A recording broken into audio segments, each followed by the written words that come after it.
కాంగ్రెస్ అగ్రనేత రాహుల్ గాంధీకి మాజీ మంత్రి హరీష్ రావు బహిరంగ లేఖ రాశారు. 22A వ్యవహారం, రెవెన్యూ శాఖలో అవినీతి ఆరోపణలపై లేఖాస్త్రం సంధించారు.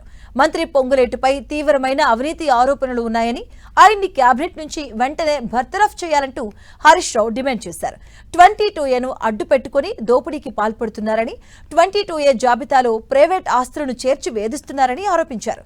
HMDA అనుమతులున్న ప్రైవేట్ భూములను 22A జాబితాలో ఎలా చేర్చుతారని హరీష్ రావు ప్రశ్నించారు.